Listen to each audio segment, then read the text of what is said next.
구약 성경 444쪽 정도에 있습니다.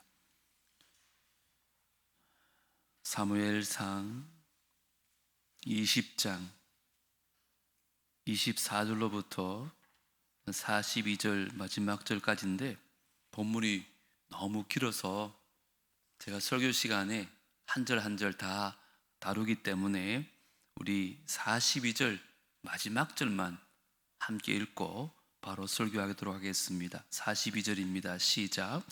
요나단이 다윗에게 이르되 평안히 가라. 우리 두 사람이 여호와의 이름으로 맹세하여 이르기를 여호와께서 영원히 나와 너 사이에 계시고 내 자손과 내 자손 사이에 계시리라 하였느니라 하니 다윗은 일어나 떠나고 요나단은 성읍으로 들어가니라. 아멘. 비가 참 많이 오는데도 금요기도 오신 여러분들을 환영하고 축복합니다. 오늘 여러분들이 드리는 모든 기도가 하나님 앞에 상달되어지는 놀라운 은혜가 있기를 주님으로 축복합니다. 매주 금요일마다 사무엘상을 좀 강해하고 있습니다.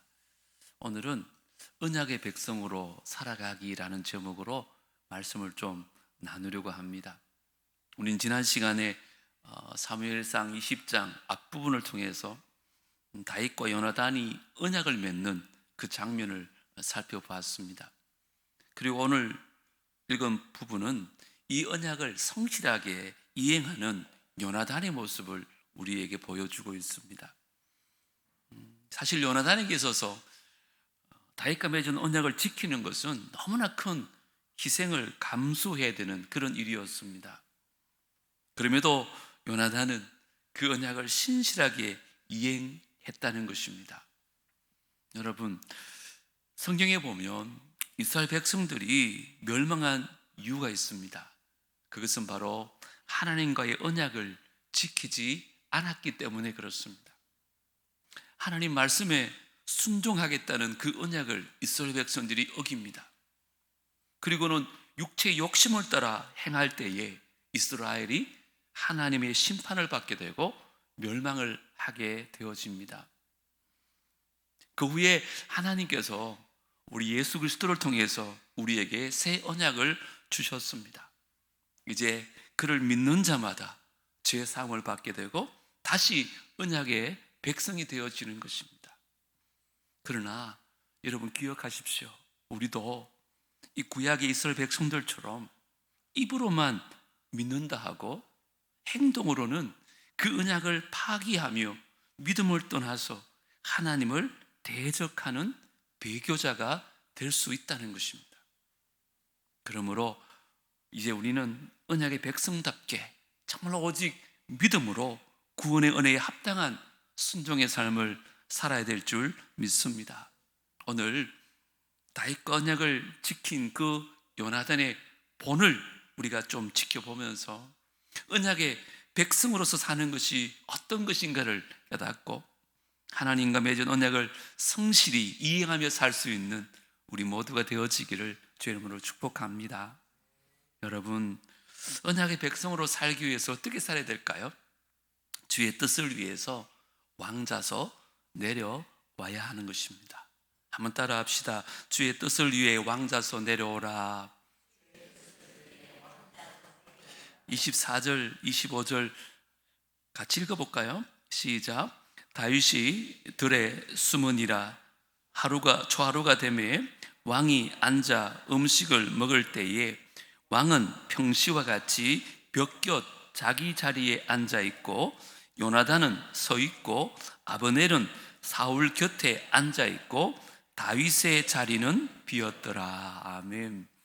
새로운 달이 시작되어지면 첫날을 하나님께 드리는 월삭 제사가 있었습니다. 그게 참여한 사람들은 그 나라의 수장이었던 사울 왕과 또 사울의 사촌이었던 아브넬 그리고 왕의 아들이었던 요나단이었습니다. 마땅히 왕의 사위인 다윗도 그 자리에 참석했어야 되는데 사울 왕을 피해가지고 다윗은 숨어 있었기 때문에 그날 그 자리에 없었습니다. 이 다윗의 빈자리에 대해서 언급한 26절, 27절을 보시면 그러나 그날에는 사울이 뭐 했다고요? 아무 말도 하지 아니하였으니. 왜요? 이는 생각하기를 그에게 무슨 사고가 있어가지고 부정한가 보다, 정령 부정한가 보다 하였음이더라. 이튿날 곧 그 달의 둘째 날에도 다윗의 자리가 여전히 비었으므로 사울이 그의 아들 요나단에게 묻되 이새의 아들이 어찌하여 어제와 오늘 식사에 나오지 아니하느냐 하니. 모세의 율법에 의하면 시체를 만지거나 짐승의 부정한 부분들은 이렇게 접촉하게 되면 종교의식에 참여를 못합니다. 그런데 사울은 다윗이 이런 사유로 참석하지 않았나 보다, 이런 생각을 했더라는 거예요. 그런데 이 부정한 것은 하루가 지나면 다 없어지거든요. 근데 둘째 날 해도 다윗이 보이지 않는 것입니다. 그래서 사울은 다윗의 행방을 아들 요나단에게 묻습니다. 이때 요나단이 뭐라 그러는지 28절 29절 보세요. 요나단이 사울에게 대답하되 다윗이 내게 베들레헴으로 가기를 간청하여 이르되 원하건대 나에게 가게 하라. 우리 가족이 그 성읍에서 제사할 일이 있으므로 나의 형이 내게 오기를 명령하였으니 내가 네게 사랑을 받거든 내가 가서 내 형들을 보게 하라 하였으므로 그가 왕의 식사 자리에 오지 아니하였다 그랬습니다. 여러분, 당시에 다윗은 지금 베들레헴이 아니라 궁중 앞에 있는 들판에 에셀 바위 곁에 숨어 있었습니다. 그러나 요나단은 그의 아버지 사울의 의중을 떠보기 위해서 다윗이 부탁한 대로 그가 가족과 함께 가서 제사 드리러 베들레헴에 갔습니다라고 얘기한 것입니다. 이 말을 들은 사울은 노발대발하면서 30절 31절 이렇게 말합니다. 사울이 요나단에게 화를 내며 그에게 이르되 패역 무도한 계집의 소생아. 자기 왕비 보고 이런 말 하는 거예요. 네가 이새의 아들을 택한 것이 내 수치와 내 어머니의 벌거벗은 수치됨을 내가 어찌 알지 못하랴. 이새의 아들이 땅에 사는 동안 어떻게 된다 그래요? 너와 내 나라가 든든히 서지 못하리라. 그런즉 이제 사람을 보내어 그를 내게로 끌어오라. 왜요? 그는 죽어야 할 자이니라 한지라. 가족들과 함께 제사를 드리러 갔다는 것은 충분히 이해할 만한 일이거든요. 그런데 사울은 요나단의 어머니까지 막 저주하면서 다윗의 부탁을 허락한 요나단에게 크게 화를 냅니다. 그렇게 다윗의 편을 들다가는 다윗에게 모든 걸 다 빼앗기게 되는 걸 어찌 모르느냐, 그렇게 소리치면서 사울왕이 왜 그렇게 다윗을 죽이려고 했는지 그 이유가 스스로 말합니다. 뭐라 그래요? 이새의 아들이 땅에 사는 동안은 너와 내 나라가 든든히 서지 못하리라. 무슨 말입니까? 다윗이 살아있는 한 요나단의 왕위가 위태로울 것이기 때문에 다윗을 죽이려 한 것입니다. 여러분, 물어보겠습니다. 사울은 하나님께서 그의 나라를 다윗에게 넘겨주려고 하심을 알았을까요? 몰랐을까요? 이미 알았습니다. 사무엘상 15장 26절에 보면 사무엘이 말합니다. 나는 왕과 함께 돌아가지 아니하리니. 왜요? 이는 왕이 여호와의 말씀을 버렸으므로 여호와께서 왕을 버려 이스라엘 왕이 되지 못하게 하셨음이니이다. 이렇게 말합니다. 뿐만 아니라 18장 12절에 보면 새로운 왕으로 다윗을 지목했다는 것을 알고 사울이 두려워합니다. 그럼에도 불구하고 사울은 지금 하나님의 뜻을 거역하고 내가 이 다윗만 제거하면 나의 왕권은 지켜질 것이야. 그리고 내 아들 요나단이 나를 이어 왕이 될 것이다, 그런 인본주의적 생각으로 다윗을 죽이려고 했던 것입니다. 물론 인간적으로 보면 충분히 이해가 되지 않습니까? 하지만 이것은요, 하나님의 절대 주권에 대한 도전이요, 어리석은 인간의 생각에 지나지 않는다는 것입니다. 여러분 꼭 기억하십시오. 하나님은 세상적으로 보기에는 아버지 사울 편에 있어야 될 그의 아들 요나단을 통해서 다윗을 지금 보호해 주고 있습니다. 사실 말이 되지 않잖아요.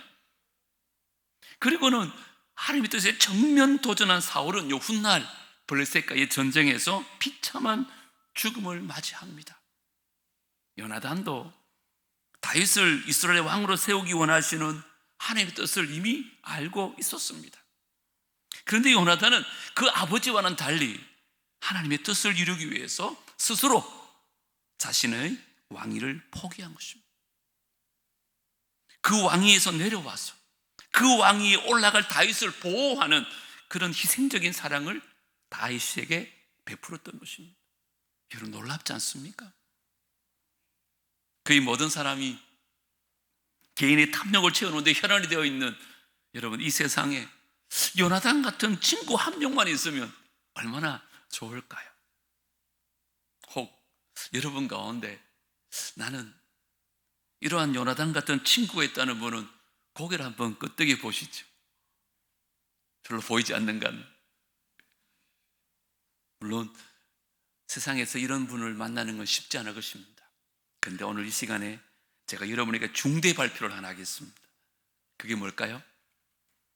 여기 오신 모든 분들에게 요나단 같은 친구가 이미 있다는 것입니다. 그분이 누구실까요? 예수 그리스도십니다. 믿으시기 바랍니다. 예수님은요, 죄로 인했던 죽었던 우리를 살리시기 위하여 하나님의 뜻을 이루기 위해서 하늘 보좌에서 내려오신 하나님이셨습니다.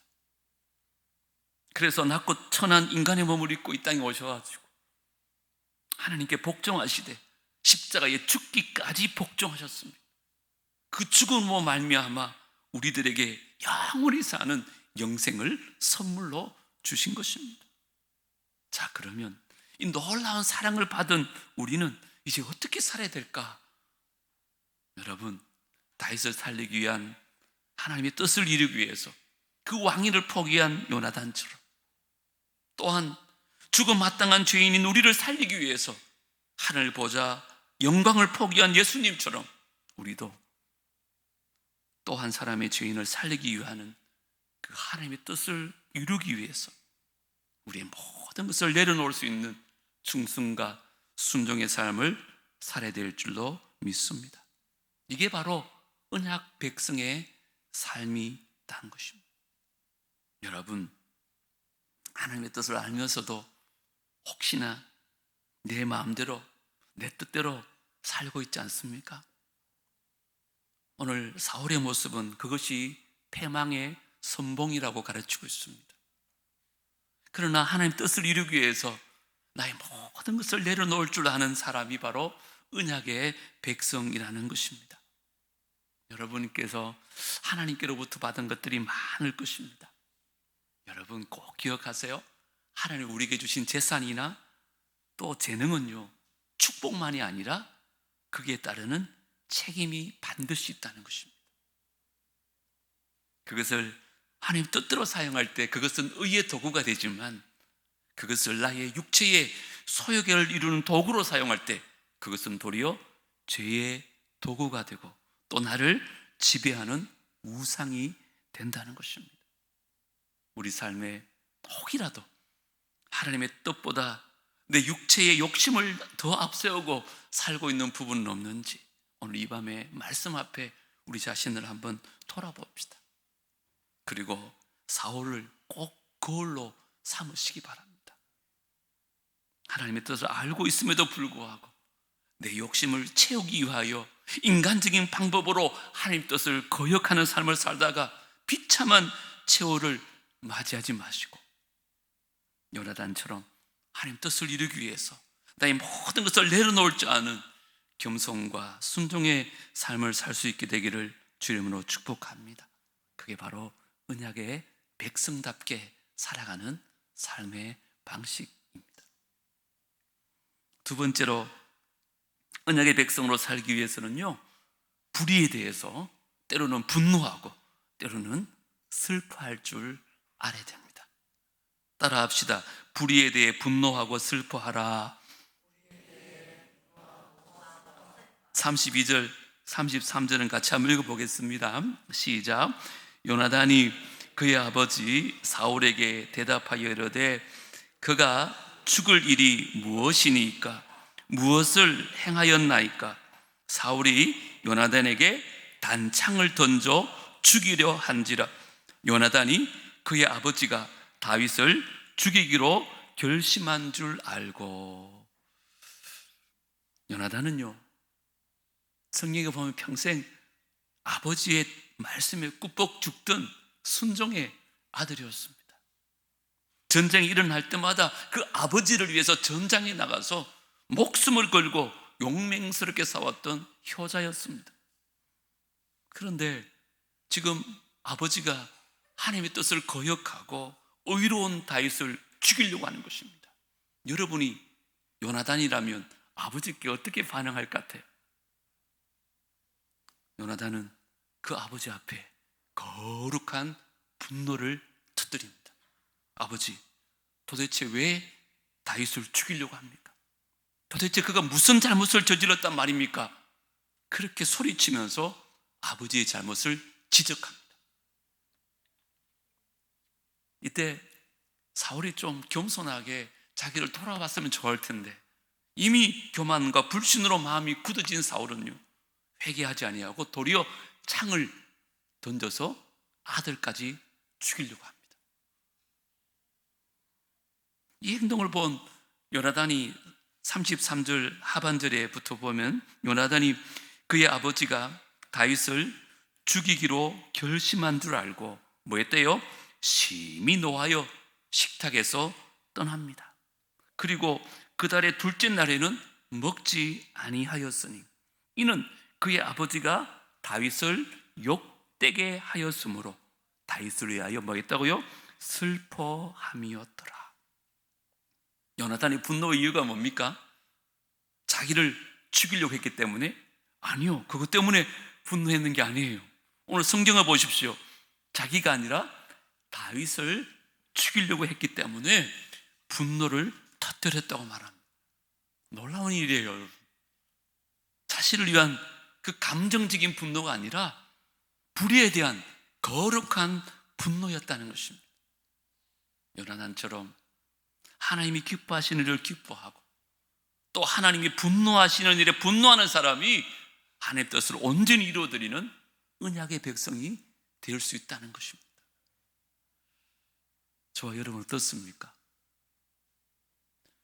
성경에 보니까 우리 예수님도요, 사도 바울이 초대교회 성도들을 막 핍박할 때 마치 자기를 핍박하는 것처럼 가슴 아파하시면서 이렇게 말씀합니다. 네가 어찌하여 나를 핍박하느냐?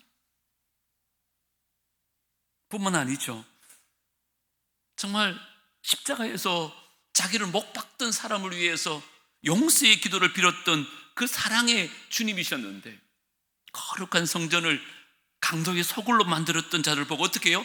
상을 뒤집으면서 책찍질하고 다 쫓아냅니다. 뭘까요? 거룩한 분노입니다.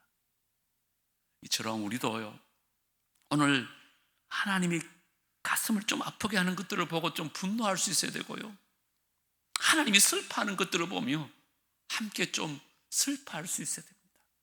그게 언약의 백성입니다. 그런데 우리는 어때요? 나만 괴롭히지 않으면 이래도 그만 저래도 그만, 그렇지 않습니까? 나와 내 가족만 편하게 살 수 있으면 하나님의 이름이 멸시받든지 말든지 교회가 욕을 먹든지 말든지 나만 편하면 돼, 이런 생각은요 언약의 백성의 마음이 아닌 줄 믿습니다. 그런 의미에서 한번 물어보겠습니다. 여러분은 요즘 무엇에 대해 분노하며 살고 계십니까? 지극히 인간적이고 그 세상적인 일에 분노하거나 슬퍼하지는 않습니까? 나를 위한 일에 슬퍼하지 마시고 우리 하나님의 가슴을 아프게 하는 일에 눈물 짓는 저와 여러분 다 되어질 수 있게 되기를 주 이름으로 축복합니다. 뿐만 아니라 그 부귀영화와 쾌락의 우상 앞에 무릎을 꿇는 나 자신과 성도들의 모습을 보면서 좀 슬퍼할 수 있어야 됩니다. 더 나가서 하나님을 대적하는 이 세상 문화와 가치관을 보면서 거룩한 분노를 가져야 됩니다. 우리가 이런 마음을 가질 때 요나단을 통해서 다윗을 살리신 하나님께서 우리를 통하여 이 세대를 다시 한번 살게 할 줄 믿습니다. 이게 바로 언약의 백성들이 살아가는 라이프 스타일입니다. 저와 여러분 그렇게 살 수 있게 되기를 주 이름으로 축복합니다. 너무 어렵습니까? 할 수 있습니다. 세 번째 마지막으로 언약의 백성으로 살기 위해서는요, 샬롬을 위해서 찢어짐을 감수할 수 있어야 됩니다. 우리 마지막으로 따라합니다. 샬롬을 위해 찢어짐을 감수하라. 35절부터 제가 한번 읽어드리겠습니다. 아침에 이제 요나단이 작은 아이를 데리고 다윗과 정한 시간에 들로 나가서 아이에게 말합니다. 달려가서 내가 쏘는 화살을 찾으라. 그리고는 아이가 달려갈 때에 요나단이 화살을 그의 위로 지나치게 쏘니라. 멀리 앞에 섰다는 거예요. 아이가 요나단이 쏜 화살 있는 곳으로 이를 즈음에 요나단이 아이 뒤에서 외쳐 이르되 뭐라 그래요? 화살이 내 앞쪽에 있지 아니하냐 그랬다는 거예요. 아버지, 이 사울의 의중을 파악한 요나단은요, 다윗과 약속한 시간에 이제 들로 나가가지고 다윗과 은밀히 결정한 방법대로 사울의 마음을 다윗에게 알려주는 것입니다. 만약에 사울이 더 이상 다윗을 죽일 마음이 없으면 화살을 가까이 쏘고는 화살을 주우러 가는 그 아이에게 화살이 이쪽에 있다 그렇게 소리치기로 약속을 했고요, 만약 사울에게 아직도 다윗을 죽일 계획을 가지고 있으면 화살을 멀리 쏘고는 화살이 저쪽에 있다 얘기하기로 다윗과 약속을 한 것입니다. 그래서 요나단이 화살을 멀리 쏘고는 그 아이에게 화살이 내 앞쪽에 있다 그렇게 소리를 친 거예요. 그런데 오늘 본문을 보시면 요나단은 이뿐 아닙니다. 38절부터 보세요. 요나단이 아이 뒤에서 또 외치되 뭐라 그래요? 지체 말고 빨리 다름질하라 하매 요나단의 아이가 화살을 주워가지고 주인에게 돌아왔으나 그 아이는 뭐요? 아무것도 알지 못하고 요나단과 다윗만 그 일을 알았더라. 요나단이 어떻게 해요? 그의 무기를 아이에게 주며 이르되 이것을 가지고 성읍으로 가라. 아이에게 지치 말고 빨리 다름질치라고 외친 것은 왜 그랬을까요? 다윗을 향한 신호였습니다. 사울의 증오가 극에 달했다는 것을 보고 다윗에게 촉히 이곳을 떠나라고 그렇게 소리를 친 것입니다. 그리고 요나단은 아이에게 화살을 주고는 먼저 들어가라고 명령을 하고 그때 들에 숨어있던 다윗이 나타나서 요나단 앞에 어떻게 행했는지 41절은 다 같이 한번 읽어보겠습니다. 시작. 아이가 가매 다윗이 곧 바위 남쪽에서 일어나 땅에 엎드려 3번 절한 후에 서로 입 맞추고 같이 울되 다윗이 더욱 심하더니. 아멘. 여러분, 사람에게 3번 절하는 것은 왕에게 절하는 거예요. 자신을 살리기 위해서 그 위험을 감수한 요나단에게 감사와 경의를 표했던 것입니다. 당신이 진정한 왕이십니다. 그리고는 이 두 사람은 부둥켜 안고 언제 다시 볼 줄 모르는 그 이별 앞에 함께 슬퍼하며 함께 통곡을 합니다. 특별히 성경은 다윗이 요나단보다 더 슬퍼했다고 심히 울었다고 말합니다. 이 당시 다윗의 나이가 15살 저루입니다. 그 어린 나이에 얼마나 가슴이 아팠을까요? 아무도 없는 곳에 도망쳐야 되는 그 두려움과 불안이 얼마나 컸겠어요. 그런데 이 슬피우는 다윗을 보던 요나단이 42절에서 그에게 평안을 선포합니다. 우리 다시 한번 42절 읽겠습니다. 시작.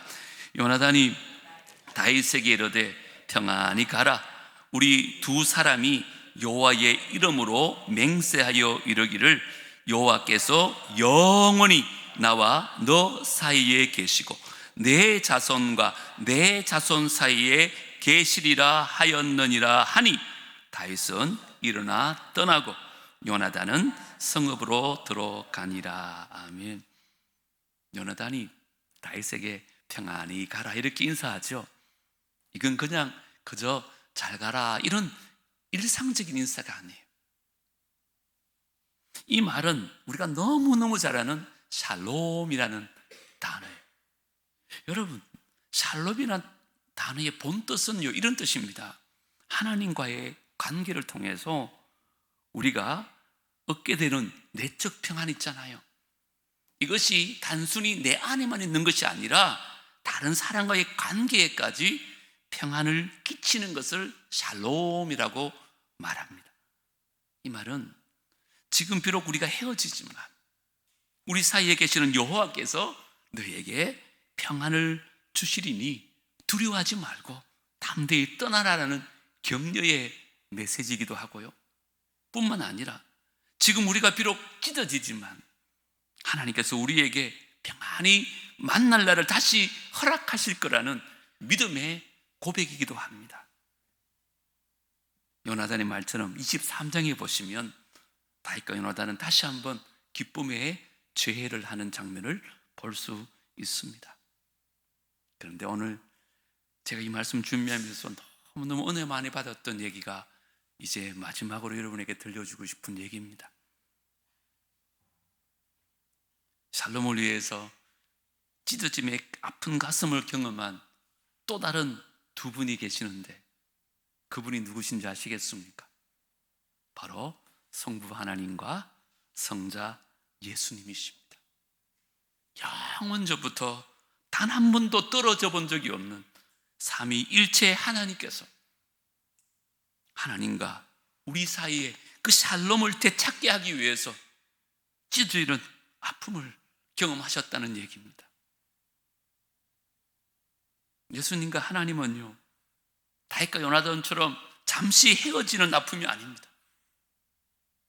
그 세상의 질을 다 뒤집어선 예수님은 지금 하나님의 진노의 대상이 되어 있는 것입니다.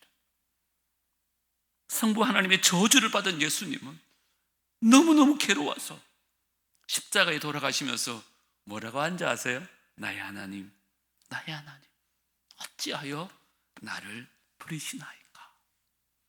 여러분 성경을 잘 보세요. 우리 예수님 공생 기간에 하나님을 부를 때 늘 아버지라고 불렀습니다. 그런데 그 십자가에서 저와 여러분의 죄를 짊어지시고 죽을 때는 그 하나님의 저주의 대상이 되셔서 차마 하나님을 아버지라 부르지 못하는 거예요. 그래서 하나님이 부르면서 왜 나를 부르십니까? 그렇게 고통의 절규를 외치셨던 것입니다. 왜 아무 죄 없으신 주님이 이렇게 고통받아야 했을까요? 왜 이렇게 하나님과 찢어짐을 당해야 됐을까요? 저와 여러분의 죄 때문인 줄 믿습니다. 온 인류의 죄를 뒤집어 쓰고는 인류의 죄에게 부어질 그 저주를 하나님께서는 아들에게 퍼부으신 것입니다. 그 아들은 가슴이 찢어지는 아픔을 경험하신 것. 하나님도 마찬가지입니다. 얼마나 아팠으면 고개를 돌리시고는 대낮인데 갑자기 캄캄해집니다. 그리고는 천지가 진동하는 막 지진이 일어납니다. 우연일까요? 저는 이게 아버지의 괴로운 마음의 표현이 아닌가. 도저히 아들이 죽는 것을 볼 수가 없는 아버지 마음이 아닌가, 이런 생각이 들었습니다. 그런데 이때 놀라운 일이 일어납니다. 하나님과 예수님의 찢어짐으로 말미암아 성소의 휘장이 그때 찢어집니다. 그리고 하나님과 우리 사이에 가로막고 있던 죄의 담이 그때 다 허물어집니다. 그래서 우리는 이제 하나님 보좌 앞에 담대히 나갈 수 있는 샬롬의 복을 얻게 된 줄 믿습니다. 이 귀한 은혜를 받은 우리, 이제 언약의 백성으로 어떻게 살아야 될까요? 우리도 샬롬을 위해서 찢어짐의 고통을 감수하는 그런 삶이 되어야 할 줄 믿습니다. 그런데 저를 비롯해서 많은 그리스도인들은 그냥 내가 편한 자리로만 가려고 하는 사람이 너무 많습니다. 예수를 믿는 이유도 세상 사람들처럼 넓은 길로 가서 그냥 하나님 주시는 복을 누리면만 살려고 합니다. 그 누구도 좁은 길, 좁은 문을 가려고 하지 않습니다. 그 누구도 십자가 지려고 하지 않습니다. 다 그런 건 아니지만 봉사를 해도요, 힘든 것 같은 봉사는 요리조리 다 잘 피해 다닙니다. 그러나 하나님과 사람 사이에 화평을 만드는 언약의 백성이 되기 위해서 우리도 찢어짐의 고통의 자리로 나가야 될 줄 믿습니다. 이제 우리도 그 주님처럼 십자가를 지고 가야 하는 것입니다. 그래서 주님이 가라고 하시면 그곳이 어디든지 아골골짝 빈들일지라도 우리가 나아갈 때 비로소 우리를 통해서 샬롬의 역사가 이루어진다는 것입니다. 내일부터 교회학교 여름 행사가 영아부 유치부부터 진행됩니다. 제가 알기로 교사들 가운데는 많은 분들이 여름 휴가를 반납하고 성경학교나 수련회에 참석하는 걸로 제가 알고 있습니다. 뿐만 아니라 많은 분들이 함께하는 마음으로 기도로 물질로 후원하는 분들도 참 많이 있습니다. 이 모든 섬김을 통해서 하나님 나라가 이 땅 가운데 이루어지는 것입니다. 이게 바로 언약의 백성들이 살아가는 삶의 방식인 줄 믿습니다. 오늘 세 가지 꼭 기억하시면 좋겠습니다. 언약의 백성으로 살아가기 위해서는 주의 뜻을 위해서 왕자서 내려오십시오. 불의에 대해서 분노할 줄도 알고 함께 슬퍼할 줄도 알아야 됩니다. 뿐만 아니라 샬롬을 위해서 찢어짐을 감수할 수도 있어야 됩니다. 그래야 우리를 통하여 하나님 나라가 이 땅 가운데 이루어질 줄 믿습니다. 이제 언약의 백성답게 살아가려고 몸부림칠 수 있는 우리 모두가 되어지기를 주님으로 축복합니다. 하나님, 괴로 영원히 죽었던 우리를 살리시기 위하여 하늘 보좌 영광 버리시고 이 땅에 오신 예수님, 당신이 하나님과 찢어짐을 통해서 그 십자가의 죽으심을 통해서 우리는 하나님과 하나 되었고 화목하게 되어졌습니다.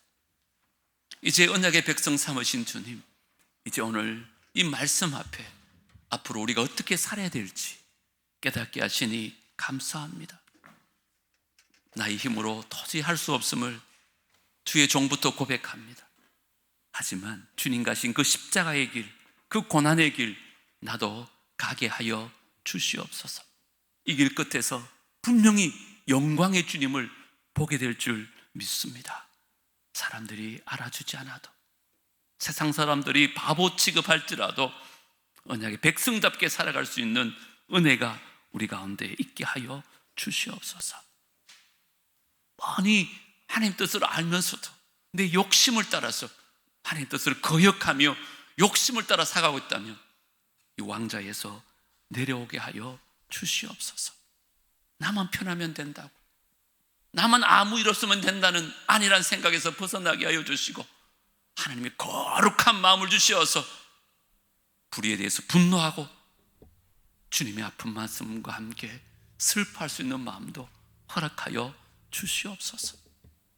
나를 위해서 예수님께서 샬롬을 이루셨듯이 이제 나도 또 한 사람의 영혼을 위해서 찢어지는 고통을 감수해서라도 내가 가는 곳마다 평화를 이루는 피스메이커들이 다 될 수 있도록 역사하여 주옵소서. 이제 주님 앞에 찬양하며 이렇게 살기로 기도하며 나갈 것입니다. 그냥 우리의 기도가 허공을 치는 그런 기도가 아니라 주님 앞에 상달되어지게 하여 주시고, 이제 정말 우리 삶 속에서 이렇게 살기로 몸부림칠 수 있는 남부의 모든 성도들 되어진다면 우리를 통하여 하나님 나라가 이 땅 가운데 확장되어지고 죽었던 영혼들이 살아나는 역사가 있게 될 줄 믿습니다. 그 은혜를 우리 모두에게 부어 주시옵소서. 예수님 이름으로 기도드리옵나이다. 아멘.